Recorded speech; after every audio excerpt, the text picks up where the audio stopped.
This programme is sponsored by IG, official investment platform of England cricket. Stuart Broad has joined myself and Ricky. Good morning. What did you make of the appointment when you first heard that Baz was going to do both jobs? What did you think?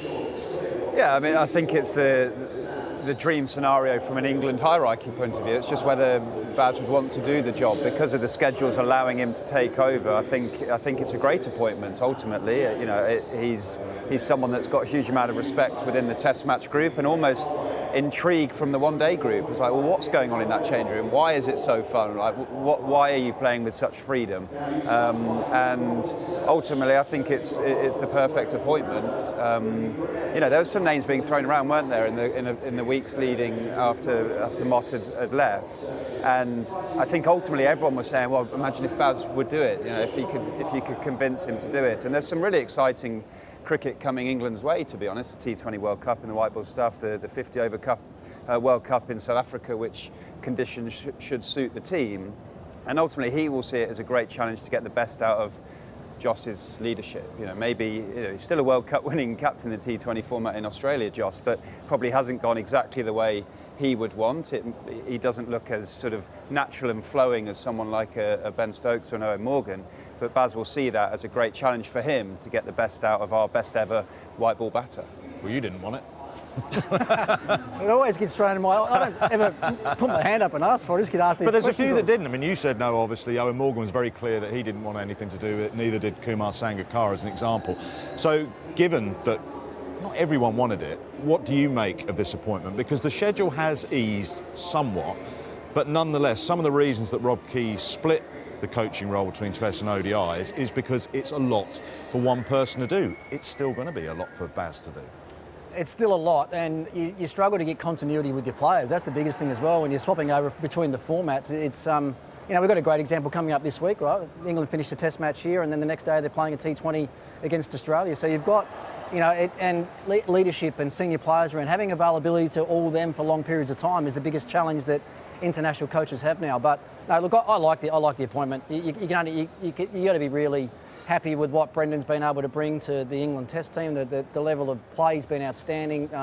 The backing and trusting of players and bringing out the best in players that might not necessarily have the best county records. You know, so there's a lot to work with. I think that's the thing we're seeing over the last couple of years in English cricket is the quality of player and the amount of depth. You know, a lot of these players that are lesser known county players are making their mark in different domestic competitions around the world. So Brendon's going to have a lot to work with. I got on the phone to him straight away the other night when there was a bit of a whisper about it happening, and he was really excited about what he's got coming up. So I think it's a great appointment. How much does the coach's personality bleed into the sides that they run? 100%. That's him. I mean, he did it when he played for New Zealand. You know, he's a different player and different person than when he captained New Zealand. You think back to those World Cups in, was it 2015 World Cup?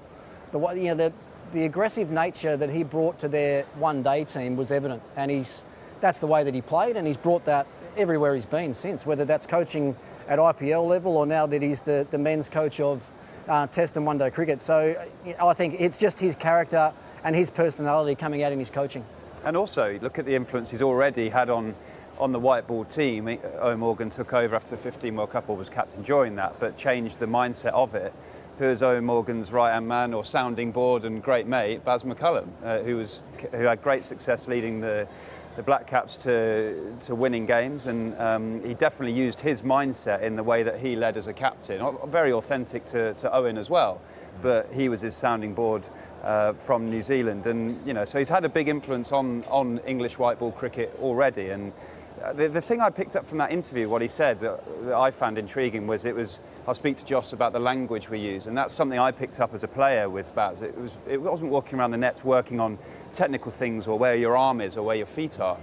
I watched him, he'd walk around before a Test match and he'd speak to every single player that was playing, and he'd just check in with them. How you doing? You know, and that language would all be the same to every single player.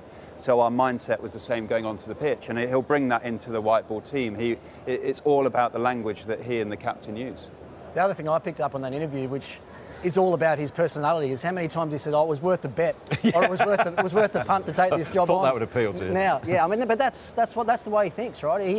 He's looking at the positive outcome all the time, and he's the sort of guy that if he's going to have a bet, he's not thinking about losing. He's having a bet because he thinks he can win every single time. He's done that with the Test team, and he'll think he can do that with the white ball team. And as he said, he's going to have a terrifically skilled group of players to lead and take over. And as he said, other thing he said there was about refining. There's been a lot of refinement happen with the Test team. He put that refinement on the one-day team and T20 team, and I think they can create a couple of really good outfits there. With the Test side and that refinement that Ricky's just spoken about and Michael spoke to Brendon about, you've been in that dressing room.